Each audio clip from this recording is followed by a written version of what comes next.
Okay, so today we're going to be looking at meeting your host. So we're going to imagine you're going to Brighton, let's say Brighton in England, the south of England, for 6 months, and you're going to study there, and you're going to, in the fourth year, and you're going to have to meet your host, so meet your host family.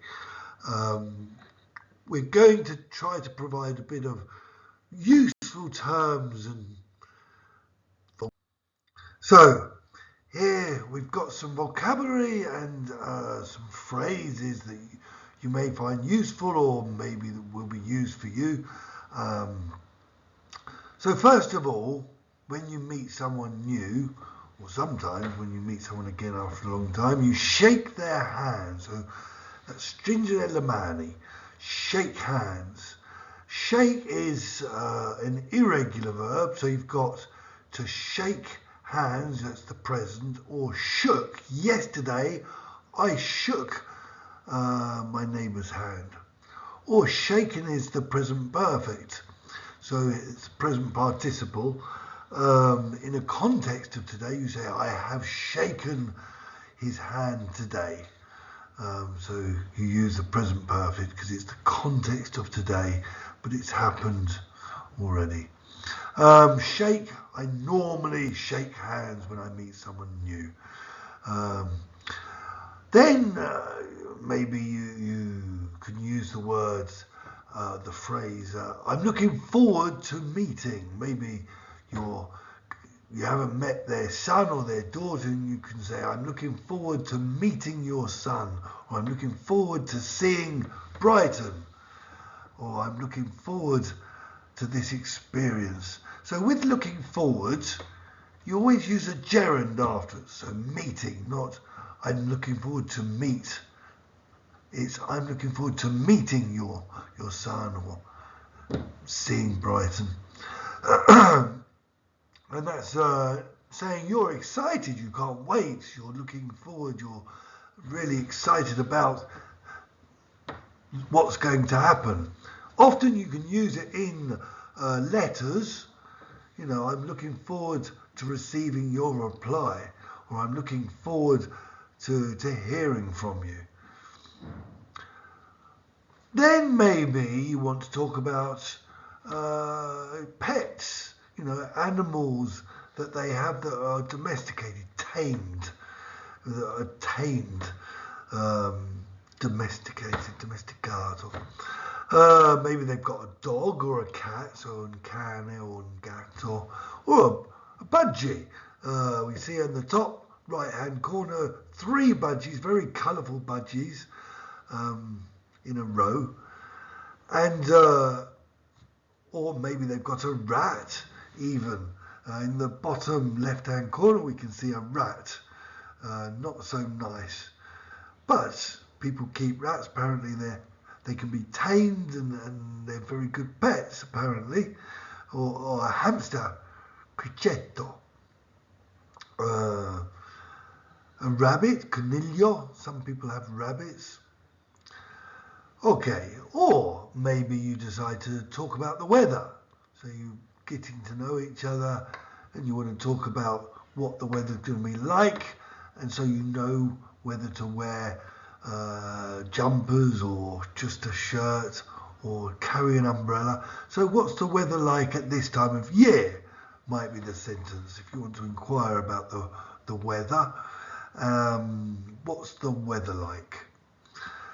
It could be rainy, sunny, cold. These are all adjectives to describe. So rainy, piovoso. Sunny, soleggiato. Cold, freddo, hot, caldo. Foggy, nebbioso. Snowy, nevoso. Cloudy, nuvoloso, windy, ventoso. Okay, so those are the adjectives that we can use. Wind is got windy, or the wind is the noun. Rain is the noun for rainy. Sun, sunny, etc. So, and then I will check your memories here, if you can remember the words, and we can do some drilling, maybe, in the lesson. Here, now, we're going to talk about the routine. So maybe the host mother is interested in what time you get up. So, Akira Tialzi, what time do you get up? Or what time do you wake up? Svegliarsi, to wake. So get up is, again, irregular verb. You get up, to get up, or in the past, I got up yesterday, I got up at 3 o'clock, or I have got up. I have got up at 3 today. So that's the present perfect. And wake is also irregular. So you've got wake, woke for the past, and woken for the present perfect. Or maybe she wants to tell you when you have to go to bed. She might say, what time do you get up? Thinking it's your choice, and she can wake you up at a certain time. Or she might insist that you go to bed at 10 o'clock, so andare a letto. Alle 10. So go, again, is irregular. Go, went. I went to bed yesterday at 10 o'clock. Or I have gone to bed. I've already gone to bed. So, pack lunch. We talk about pack lunch. When you make lunch, like maybe a sandwich with a bit of fruit, etc., at home, and bring it to work or to school. So you have a packed lunch. That's quite common at school, even though normally we do have the option of eating at the canteen. Canteen is where you eat at a school or at work. We eat in the canteen. So there's an option at English schools. You can, maybe she insists you have to make your own snacks. So if you're hungry late and you want a bit of supper normally we have after dinner when it's very late, maybe a sandwich or a packet of crisps, something. So you can make your own snacks. So something light and quick. Make, again, is irregular. It's make, I make is the present. I normally make sandwiches. Or yesterday I made sandwiches. Or I have made my sandwiches. So there's past and past participle. Dinner is at 6 o'clock, but you can have supper at 9 o'clock. Again, supper is something after dinner. We have after dinner. You can go out after dinner, but you must be home by 10 o'clock. So here we're saying, normally you can choose whether to go out or not. We're quite free in England. We're not very controlling. Leave a lot of space for the kids, but we do insist on a deadline when you have to be in, because it can get dangerous if you go out too late, or maybe you're not able to work the next day if you go to bed too late. So normally parents do decide when you must be back, and 10 o'clock's a reasonable hour, I think. So here we've got some words to during the class, elicit and drill. Okay, so here I want to talk about where you live. So maybe you say to your your host mum, what's the school like? Com'è la scuola? So you're going to be interested in what the school's like. Is it big? You know, does it have a lot of students, or is it very small? Do they have a uniform? Do they wear a uniform? So here we see on the left, bottom left, they're wearing a uniform. I don't know if you like it or not, but some schools do insist on wearing a uniform, and the students often aren't happy with it. They prefer to use their own clothes. Normally in Italy you can wear what you choose to wear, but in England we're a little bit different often. In this situation, in the bottom left, it doesn't seem that dramatic, the uniform, just a tie, white shirt and dark trousers or skirt. So, and then maybe you want to know about, you know, the services to travel. You're obviously interested in seeing a bit of Brighton. Normally, you can use the train to go along the coast to nearby towns and villages, or the bus service to get around Brighton. So maybe you're interested in how much the fare is on the bus. So how much does the bus cost? In other words, the fare is the price of the bus. And normally it's quite expensive because they're all private. They're not public buses, so they're quite expensive. Or maybe you're interested in a sports centre in the neighbourhood. Neighbourhood, we're talking the vicinity, the area you live, the zone you live in. Is there a sport? Maybe you like sports, you want to do, I don't know, whatever, football or basketball. So you want to know if there's a sports centre in the neighbourhood. Also, concerning the travel, you're interested if there's a bus stop nearby. Where's the nearest bus stop?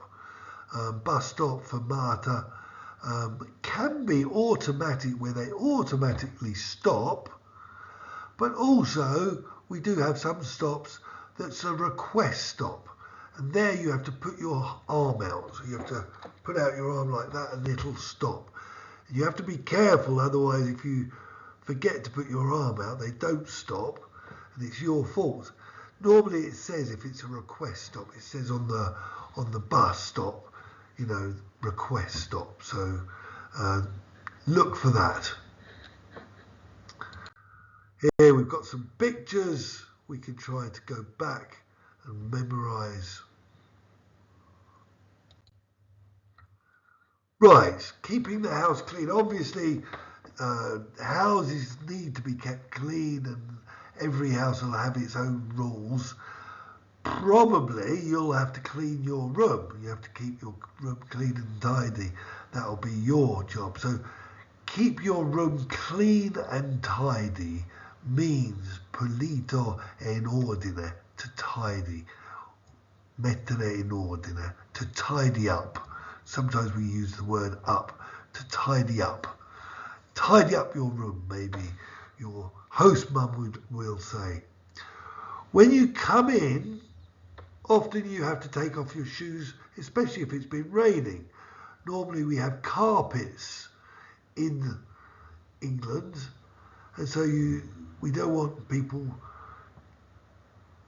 bringing the rain inside and making marks on the carpet. So you have to take off your shoes. So take off is irregular. So take, took, taken. I normally take off my shoes when I get in. That's the present. Yesterday I took off my shoes. That's the past. Or I have already taken off my shoes. The present perfect. Maybe your host mum knows you smoke, or you tell her you smoke. She says you can smoke outside, but don't flick the ash on the floor. Use an ashtray. So here we've got on the top right an ashtray, with a cigarette, and they have to flick the ash in the ashtray. So the ashtray is what catches the ash, and the ash is what, when the cigarette's burnt, you need to take off the cigarette. Maybe another rule could be, if you cook something, you must wash it up. So she might insist that you wash up. So that means you must clean the plates and the cutlery, the knife and the fork after you've cooked something. Or maybe you need to hoover the floor of your room to keep it clean. Here you use a vacuum cleaner. We'll see a vacuum cleaner in a second. A hoover normally use a vacuum cleaner which sucks up the dirt into the vacuum cleaner and takes it off the floor. To sweep the floor. So there's a woman in the first picture sweeping the floor into a dustpan. Okay, sweep is irregular. So you've got sweep, swept, swept. And then a dustpan, we can see she's got in her left hand, no, in her right hand, and in her left hand she's got a broom. She's got a broom. Often under the stairs, we keep things under the stairs. So remember Harry Potter, he lived under the stairs. So you've got the stairs, scale, and underneath, under them, often there's a bit of room where people keep things. Maybe they keep coats or cleaning instruments, or even Harry Potter under the stairs. A duster we use to get rid of the dust, so the pulver. We can use a duster to get rid of that. Here's the words that need to be learned. Now I think it's important to talk about eating. If you live in your with your host family, obviously you're going to have to tell them anything you're allergic to, or something you don't like, or any specific tastes you've got. So maybe they might ask, do you have any allergies? So these are the things which are dangerous for you, which cause you to have a rash, or maybe it could be very dangerous if you eat peanuts and you're allergic to them. It means your throat can swell up and you can even stop breathing. So allergic, you can say I'm allergic to, or yes, I do have allergies. I'm allergic to peanuts, nocci. A vegetarian, maybe you're a vegetarian, you only eat vegetables, you don't eat meat. Or even a vegan, you eat only vegetables and no meat, or even products produced by animals like milk, eggs, etc., cheese. So it's very restricted to be a vegan. Things you don't like, maybe sprouts. You can see the first picture on the bottom, got sprouts. Cauliflower is the one on the top corner on the right, cauliflower. And got spinach is the second picture on the bottom. And then peaches is the third picture on the bottom. So these are common foods that young people, very young people, don't like, and maybe you don't like either. So then we've got these pictures to go through during the lesson to drill and elicit. So About the house, you're going to need a little bit of words for the house. Maybe they've got a shed in the garden. They say, oh yeah, leave that in the shed. Leave your bicycle in the shed. Here on the top right is a shed, and normally a house has a shed in it, in the garden. Normally we have a garden in Brighton, we have houses with gardens, and quite often you find a shed where it's traditional for the husband or the father to escape to the shed, to escape any problems, any disputes, any serious discussions. He goes into his world in the shed. Maybe in the shed he keeps his hobby, painting or something, and he does his hobby in the shed to escape. That's quite traditional. On the bottom, or in the middle bottom, you've got gates. These are big, very extravagant gates. Normally we do have gates. If you've got a garden, you normally have a gate to open, and maybe to keep the dog in the garden. Then we've got on the landing, that's top middle here. This is the landing here. So you've got the stairs, and then you've got the landing. And on the landing, maybe there's a window or a plant or something, and then more stairs. So that's the landing. A lift is normally something, if you live in a block of flats and they're very tall block of flats, you need a lift. Can be a disaster if there's no lift or it doesn't work and it's very high, a lot of floors, a very high block of flats. So lifts are very important. In Brighton we don't have too many really tall apartment blocks. A lot of houses. A spare room is normally the room you keep. It's spare, so it's not used for anything. Maybe it's used to keep things in, or it's there in case you have a visitor, and maybe they'll put you in the spare room, the extra room. The front room is where you normally have a television and you spend time in the evening with the family. So you've got the front room, or it's called the sitting room, or the lounge. We've got lots of names for that. Sometimes we say the front room